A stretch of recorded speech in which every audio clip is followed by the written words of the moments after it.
Nii, jätkame eestikeelse piibli lugemisega. Tartus trükitu 1897.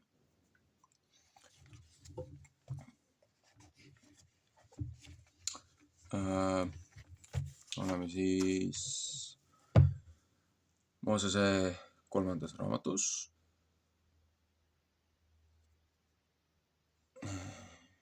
Praegult on siis looja ülemineku nädal, memoriaal, hapnevate leibade püha,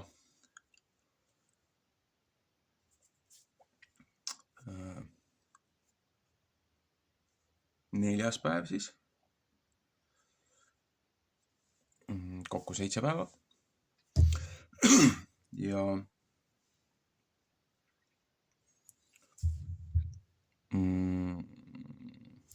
meie oleme siis Leviticus ehk siis Moosese 3. raamat, nädal 27, õpetuse tsükkel.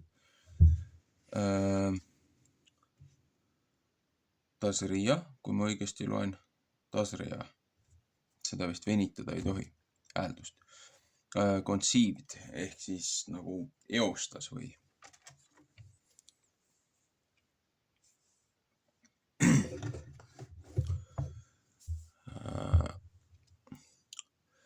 12. peatükk. Naise puhastamine, kes lapsevoodis. Ja Jehova rääkis Moosese vastu ja ütles, räägi Iisraeli laste vastu ja ütle, kui naine saanud käima peale ja saab poeg lapse, siis on ta 7 päeva roojane, ta on roojane nõnda kui 4 päevil, kui teda oma haiguse pärast iseäranis peeti. Ja 8. päeval peab poeglapse eesnaha liha ümber lõikama, 1. Moosese 17, 10, 12, Johannese 7, 22. Ja ema peab 33 päeva puhastamise vere pärast koju jääma. Ühegi püha asja külge ei pea ta mitte puutuma ega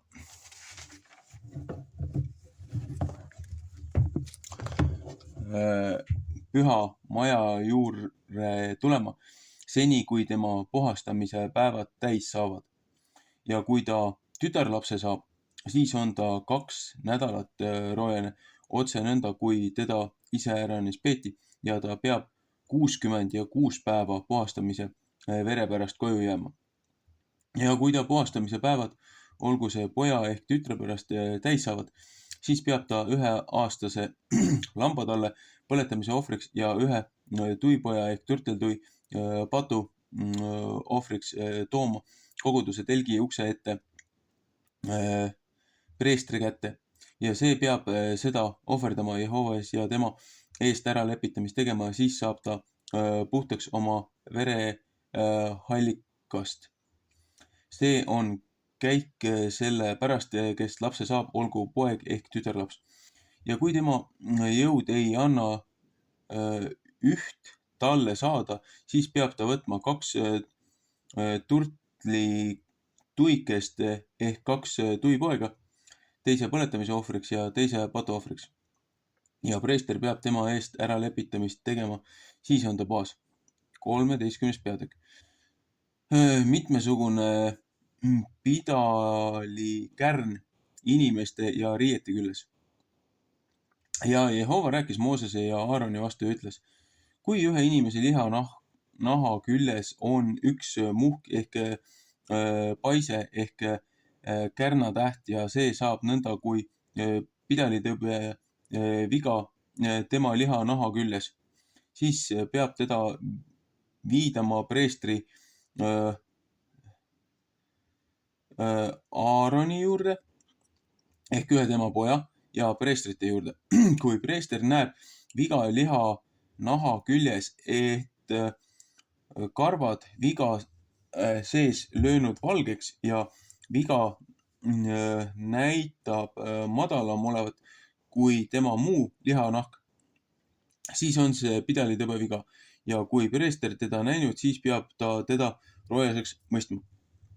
Ja kui kärni täht tema liha naha küljes valge on ja tema ei näita mitte madalam olevat kui nahk ja karvad ei ole mitte valgeks löönud, siis peab preester selle, kel viga on, 7 päevaks luku taha panema. Ja preester peab teda vaatama 7. päeval ja vaata, kui viga tema karvades veel nõnda seisab ja viga naha küljes ei ole laiemaks löönud, siis peab preester teda teist korda 7 päevaks luku taha panema. Ja preester peab teda 7. päeval teist korda vaatama ja vaata, kui viga on koomale läinud ja et viga naha küljes mitte laiemaks löönud, siis peab preester teda puhtaks mõistma.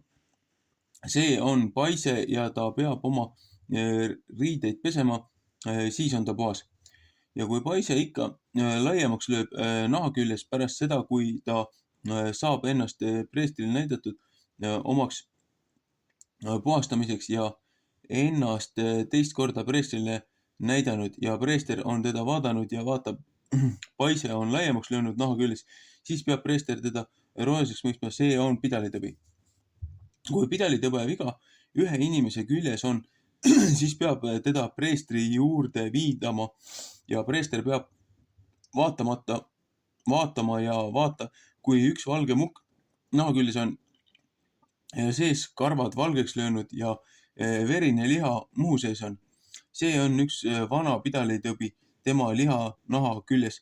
Sellepärast peab preester teda roojaseks mõistma. Ta ei pea mitte teda luku taha panema, sest ta on roojane. Aga kui pidalitõbi naha küljes väga üles lööb ja pidalitõbi katab kõik tõbise nahka peast jalust saadik, kus iial preestri silmad vaatavad. Kui preester vaatab ja vaatab, pidalitõbi on kõik tema liha katnud, siis peab ta selle, kel viga on, puhtaks mõistma. Ta on kõik valgeks löönud, ta on puhas. Ja kui vaatamise päeval ta küljes verist liha on, siis on ta roojane. Ja kui preester verest liha näeb, siis peab ta teda roojaseks mõistma. Verine liha on roojane, see on pidalitõbi. Ehk kui verine liha teist viisi saab ja lööb valgeks, siis peab ta preestri juurde tulema. Ja kui preester teda vaatab ja vaata, viga on valgeks löönud, siis peab preester viga puhtaks mõistma, ta on puhas. Ja kui tema liha naha küljes paise on olnud ja ära paranenud ja paise asemele valge mukk tuleb ehk valge punakas kärntäht, siis peab ta ennast preestrile näitama. Ja kui preester näeb ja vaata, see näitab madalam olevat kui muu nahk ja ta karvad valgeks löönud, siis peab preester teda roojaseks mõistma. See on pidalitõbe viga, see on paise läbi üles löönud. Ja kui preester on seda vaadanud ja vaata, seal küljes pole ühtegi valget karva ja ei ole madalam kui muu nahk ja see on koomale läinud, siis peab preester teda 7 päevaks luku taha panema. Ja kui ta ikka laiemaks lööb naha küljes, siis peab preester teda roojaseks mõistma. See on üks viga. Ja kui kärntäht oma paigale jäänud seisma ja ei ole laiemaks löönud, siis on see üks paise kärn. Seepärast peab preester teda puhtaks mõistma. Ehk kui liha naha küljes tuleb põletuse haav on ja ära paranenud, põletuse haav lööb valge punakaks ehk selge valgeks kärntäheks ja preester vaatab seda ja vaata, kui karvad on valgeks löönud kärntähe sees ja tema näitab madalam olevat kui muu nahk, see on pidalitõbi. Ta on põletuse haavast üles löönud ja preester peab teda roojaseks mõistma. See on pidalitõbe viga. Ja kui preester seda vaadanud ja vaata, kärntähe sees ei ole valget karva, ei ole ta madalam kui muust nahast ja on koomale läinud, siis peab preester teda 7 päevaks luku taha panema. Ja preester peab teda 7. päeval vaatama, kui ta ikka laiemaks lööb naha küljes, siis peab preester teda roojaseks mõistma. See on pidalitõbe viga. Ja kui kärntäht oma paigale jääb seisma ja ei ole laiemaks löönud naha küljes, vaid see on koomale saanud, siis on see põletuse muhk ja preester peab teda puhtaks mõistma. See on põletushaava kärn ja kui ühe mehe ehk naise küljes viga on peas ehk habemes ja preester vaatab seda viga ja vaatab, tema näitab madalam olevat kui muu nahk ja koldsed udukarvad seal küljes on, siis peab preester teda roheliseks mõistma. See on lubjakärn. See on pea ehk habeme pidalitõbi. Ja kui preester lubjakärna viga saab vaadatud ja vaata, tema ei näita mitte madalam olevat kui muu nahk ja ühegi musta karva ei ole seal küljes, siis peab preester selle, kelle küljes lubjakärna viga on, 7 päevaks luku taha panema. Ja kui preester viga 7. päeval vaatab ja vaata, lubjakärn ei ole laiemaks löönud ja koltsid karvu pole seal küljes ja lubjakärn ei näita mitte madalam olevat kui muu nahk, siis peab ta oma karvad ära ajama, aga lubjakärna karvu ei pea ta mitte ära ajama ja preester peab teda, kelle küljes lubjakärn on, 7 päevaks luku taha panema teist korda. Ja kui preester lubjakärna 7. päeval vaatab ja vaata, lubjakärn ei ole naha küljes laiemaks löönud ja ta ei näita mitte madalam olevat kui muu nahk, siis peab preester teda puhtaks mõistma ja ta peab oma riided pesema, siis on ta puhas.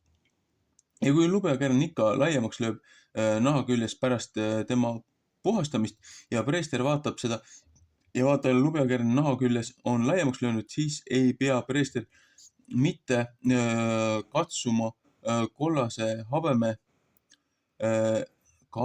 kollaste karvade järele, ta on roojane. Ja kui lubjakärn tema arvates on jäänud seisma ja mustad karvad sinna peale kasvanud,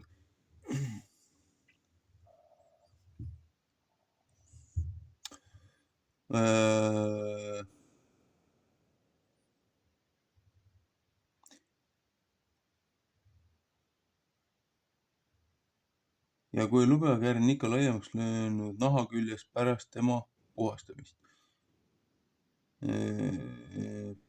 Preester roojane. Ja kui lubjakärn tema arvates on jäänud seisma ja mustad karvad sinna peale kasvanud, siis on lubjakärn ära paranenud, ta on puhas ja preester peab teda puhtaks mõistma. Ja kui ühe mehe ehk naise liha naha küljes on kärntähti, mis valged kärntähed ja preester vaatab ja vaata, nende liha naha küljes on valgeid kärntähti, mis koomale läinud, need on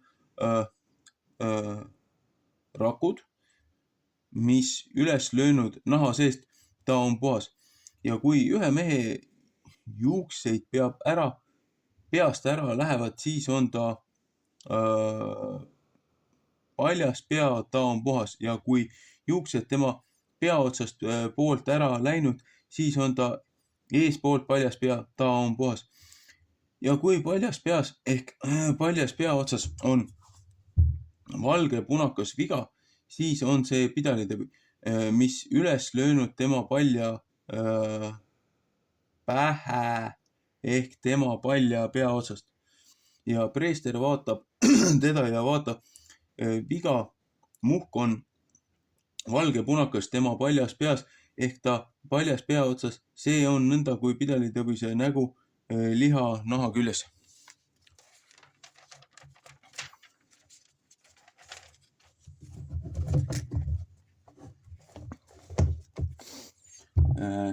See mees on pidalitõbine, ta on roojane, preester peab teda julgeste roojaseks mõistma, tema viga on ta peas.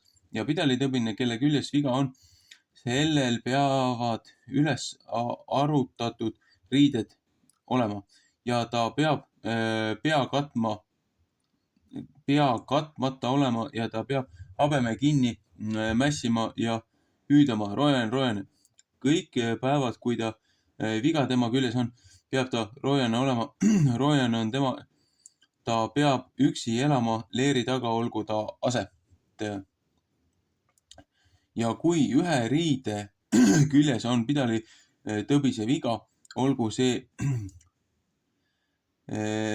villase riide ehk linase riide küljes ehk lõime küljes ehk koe küljes, linasest ehk villasest lõngast ehk naha küljes ehk ühegi asja küljes, mis nahast tehtud. Ja kui viga on haljaks rohiline ehk punakas riie küljes ehk naha küljes ehk lõime küljes ehk koe küljes ehk mingisuguse nahkriista küljes, see on pidalitõbe viga ja seda peab preestrile näitama. Ja kui preester viga saab vaadatud, siis peab ta seda, kus küljes viga on, 7 päevaks luku taha panema. Ja kui ta viga vaatab 7. päeval ja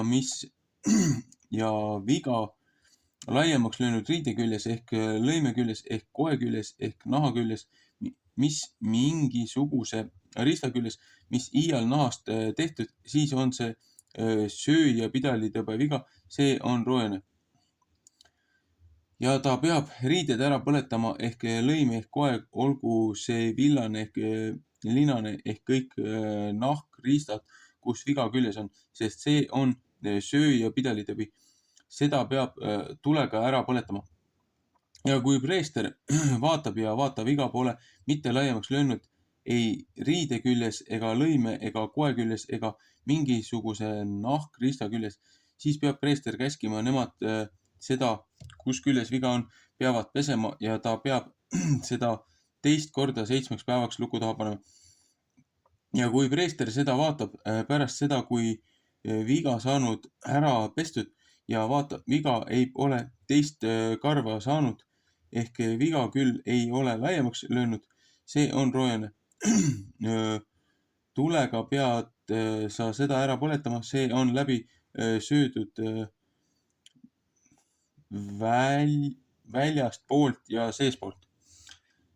Ja kui preester seda vaatab ja viga on pärast seda, kui ta on ära pestud, koomale läinud, siis peab ta seda ära käristama riidest ehk nahast ehk lõimest ehk koest. Ja kui veel midagi näikse riide küljes ehk lõime küljes ehk koe küljes ehk mingisugu nahkriista küljes, siis on see üles löönud viga. Tulega pead sa seda ära põletama, kus küljes viga on. Ja riid ehk lõim ehk kude ehk kõiksugused nahkriistad, mis sa saad pestud ja viga lahkub nende küljest, neid peab 2 korda pestama, siis on need puhtad. See on kõik pidalitõbise viga pärast, mis on villane ehk linane riide küljes ehk lõime ehk koe ehk mingisuguse nahkriista küljes, et seda peab puhtaks mõistma ehk roojaseks mõistma. Nii.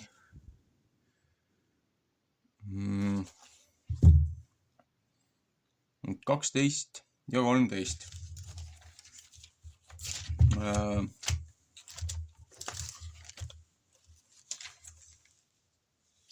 Huvitav, kas ma ajan nüüd järgmise nädalaga segamini.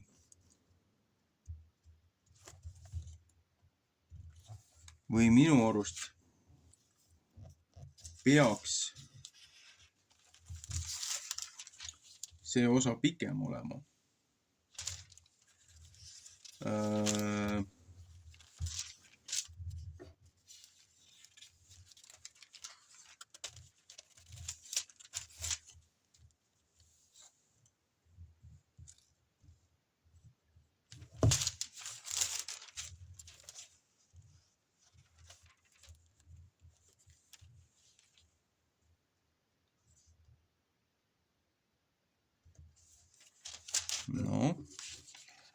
12 on kuni 8 osa.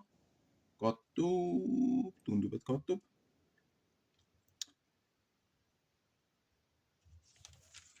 (13) räägib siis pidalitõbisusest ja see lõpeb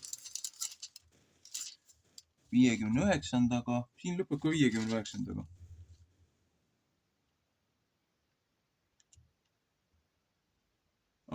Jah, ma tean, miks ma jäin mõtlema, et see peaks pikem olema.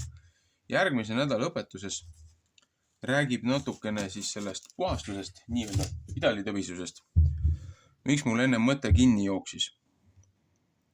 Ma olen peale seda, kui ma esimest seda teksti kuulsin, ma olen mitu korda jäänud kahtlema siin ühe armil käe peal.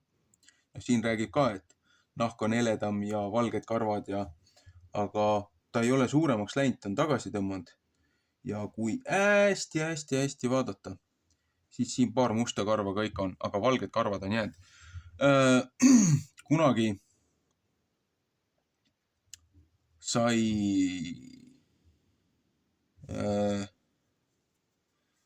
kätt põletatud.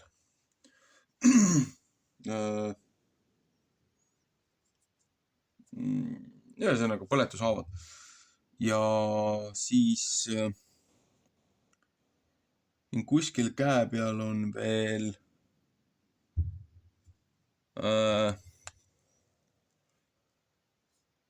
ühesõnaga kunagi vihastasin. Tulin just koolist, mul olid lumivalged riided olid seljas, pealaest jalad allani. Ja tulin koju, ei saanud riideidki vahetatud, tulin linnast koolist. Ja juba pandi kisama, et mine vennal appi korstnakive laduma, korstnakive kätte andma, korstnat laduma. Et ma ei olnud tuppagi veel saanud, et juba mine jookse ja aita. Nagu ei või pool tundi oodata, kui ma riided asjad ära vahetan.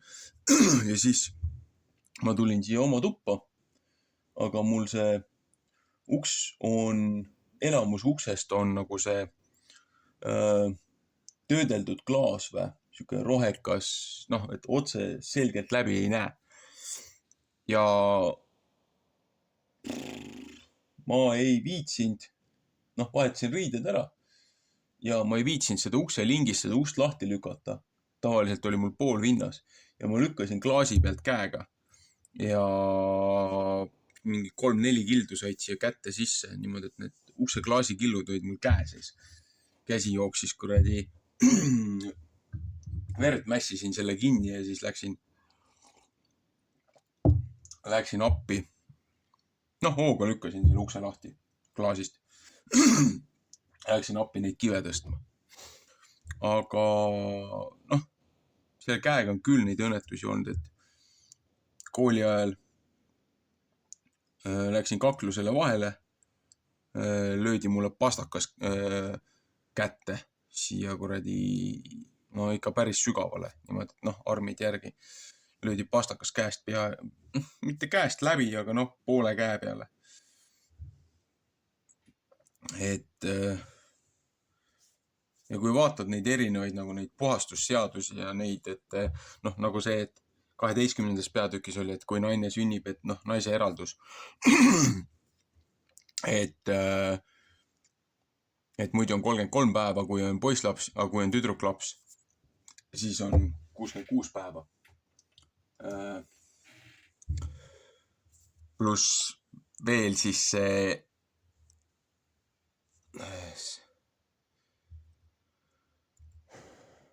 33 ja 7 või?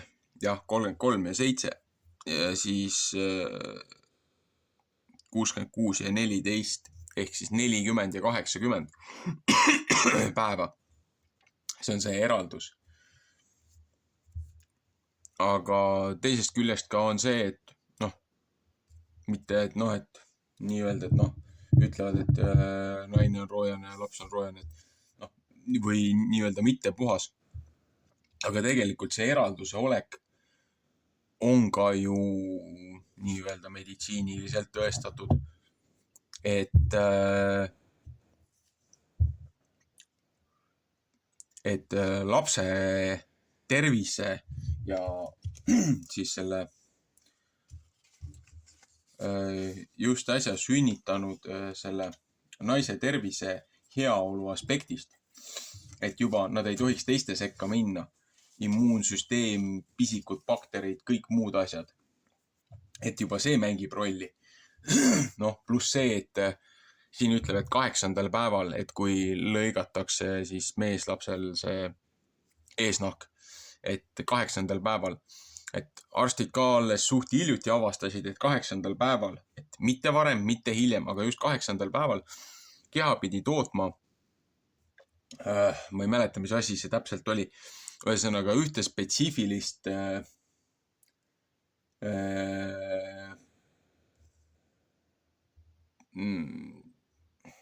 mis iganes see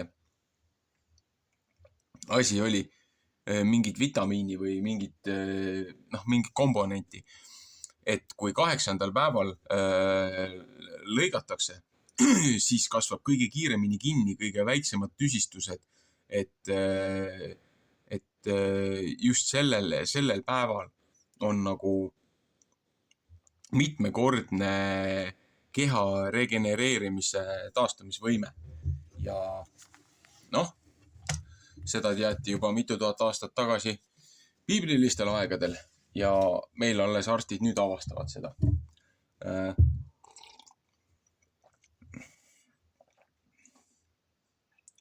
Kas see oli äkki mingi vitamiin K-ga seotud või? Ma võin eksida praegu. Aga see selleks. Ja siit jõuame ka nende muude asjadeni, et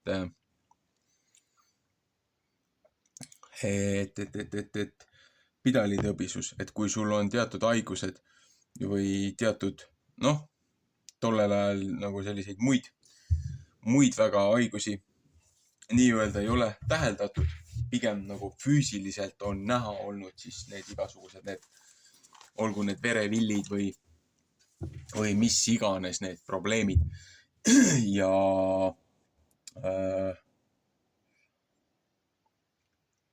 puhtus, hügieen. See on nagu nii-öelda kõige selle alus. Et ongi, et ei tahetud ju, et levitatakse seda haigust ja siis nähti ära, et kui ikkagi on see, tänapäeval nimetatakse seda ka vist lihasööja bakteriks äkki või, et see, mis sööb nagu seda elusat nahkkudet ja lihaskudet, et minu arust sigadega ja tapamajades pidi see kõige suurem probleem olema. Et kui on nii-öelda riknenud või haiged loomad, et seal kogu see veri ja kogu see tegevus, et see pidi väga kergesti levima kontaktiga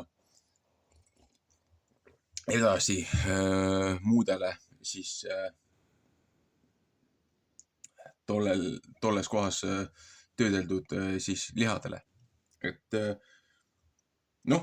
meil oli ka, kui see 4-5 aastat tagasi see suur see pandeemia algas, et meil kästi kõik karantiini panna. Viimne kui üks, terved ja haiged, kõik kinni. Aga mitte kunagi ei ole sellist lollust tehtud nii massiliselt.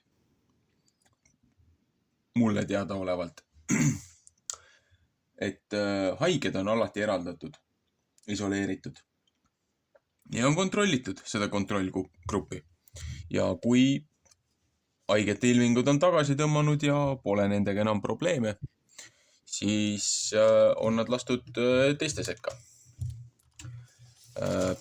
Miks ma jäin siin ennem vaatama ka seda ingliskeelset variatsiooni? Siin on mitmel korral eestikeelne see piibel tahab natukene maha jääda sellest ingliskeelsest. Aga tundub, et praegu oleme sünkroonis. Ja lihtsalt mul on meeles, kui ta räägib nendest puhtuse astmetest, et järgmine peatükk, järgmine nädal räägibki preestrite nii-öelda teisest funktsioonist.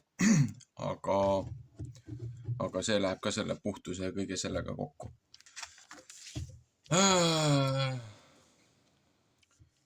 Siin on siis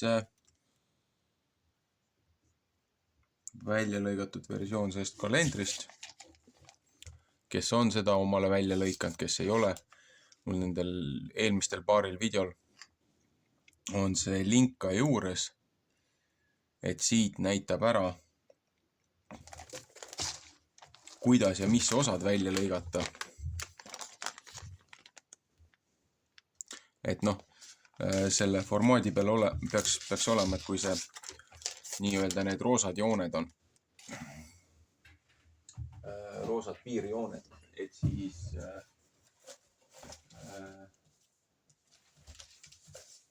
nendest tuleks välja lõigata. Aga kui ma neid kleepse sain, siis õnneks või õnnetuseks seal prindikojas lõigati mul kõik ilusti välja, et ma ei pea ise vaeva nägema ja kleepsu peale. Noh, siin on see sisse skänneeritud nii-öelda template, mis ei ole nii puhas. See on see oma joonistatud. Ühesõnaga. Uues testamendis on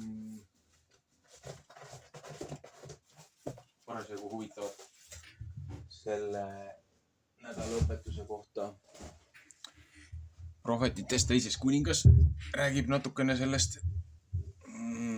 seostest. Et jätkuvalt soovitan vaadata siis nädalaõpetuste nende informatsiooni koha peale. Seal on olemas siis nii ingliskeelsed kui ka siis ma väga loodan, et eestikeelsed on õiges järjekorras, seepärast sõltub trükist. Mingisugune formaat läheb inglise keelega kokku, mingisugune ei lähe. Et ma ei ole praegult veel eraldi neid parandusi tegema hakanud sellesse. Seepärast, et selles raamatus on näiteks jaotus on natukene teine, kui on uuemas trükis. Et ma olen võtnud need peatükkide jaotused praegult inglise keele järgi selle kuningas Jimmy KJV jaotuste järgi. Mitte selle NKJV. Et mitte see New King Jimmy. Seal on juba tõsiselt üritatud korrumpeerida neid asju. Samas mõningaid üksikuid asju on parandatud. Näiteks nagu siin raamatus, et mitme koha peal ma ei suuda sõna välja lugeda ja tuleb välja, et U-täht on trükipressi tagurpidi pandud. See selleks. Ühesõnaga.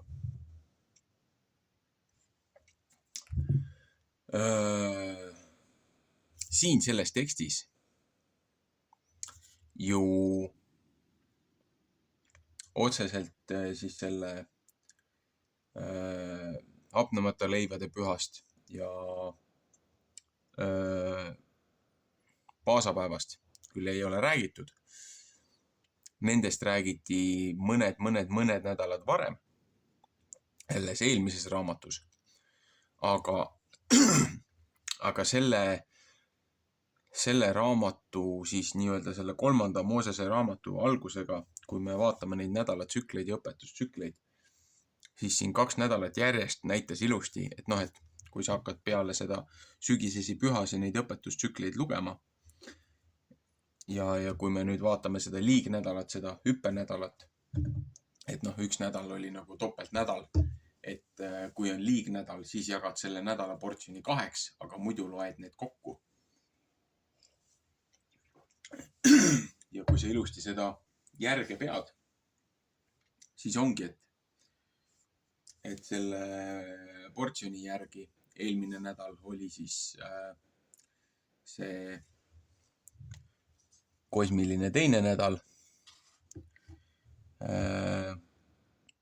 Ja üle-eelmine nädal oli see kosmiline esimene nädal, kus siis koguduse telk pandi ülesse, kõik seadistati ära ja pühitseti ära. Ja siis eelmise nädalases õpetuses ütles, et 8. päeval pühitseti järgmiseks 7 päevaks preestrid sisse. Ja 15. pühitsetakse jälle. Või tähendab 1, 2, 3, 4, 5, 6, 7 on ju, 8, 9, 10, 11, 12, 13, 14, 15, 16, 17, 18, 19, 20, 21. Täpselt nagu selle pühade lõpp.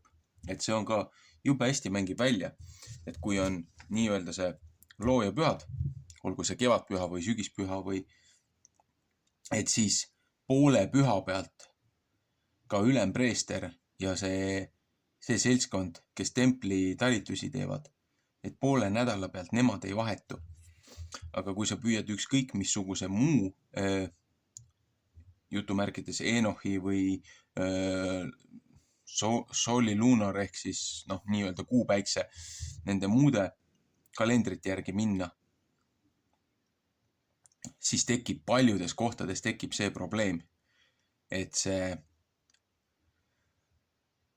kord läheb nihkesse füüsiliste siis nii-öelda nende sündmuste ja kuupäevadega, daatumitega.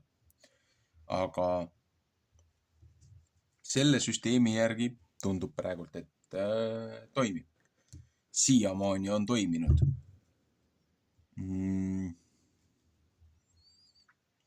Täna peaks siis olema nii-öelda 18. kuupäev.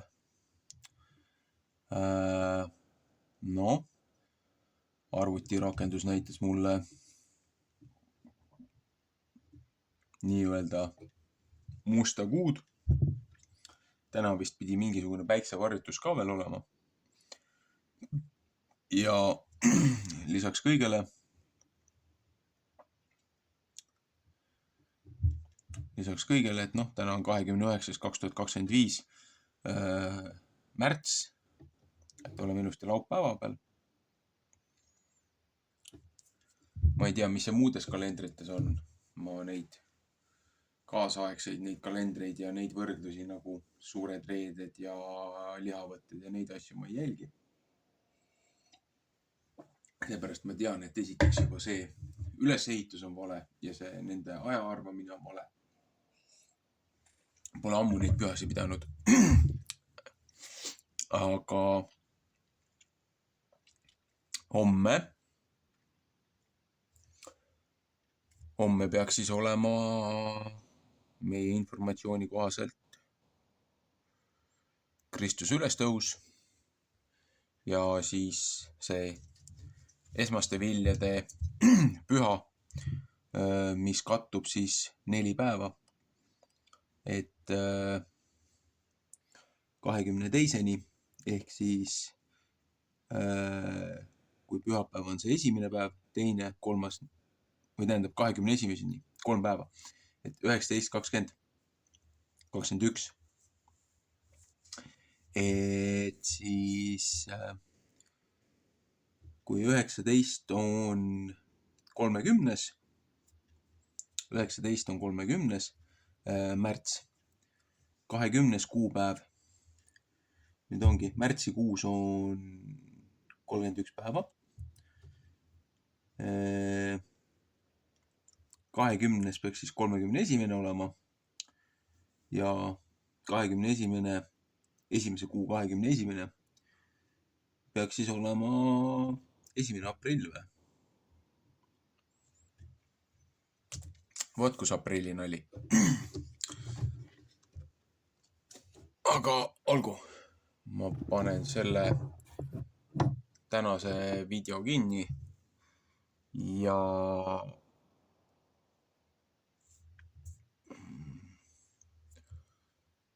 paar muud asja on veel pooleli. Ettevalmistused on tehtud. Peaksin hakkama täna-homme neid kalendrivideos edasi tegema, seda ingliskeelset variatsiooni. Ja siis vaatab, kui kaugele ma jõuan oma asjadega. Et järjekordselt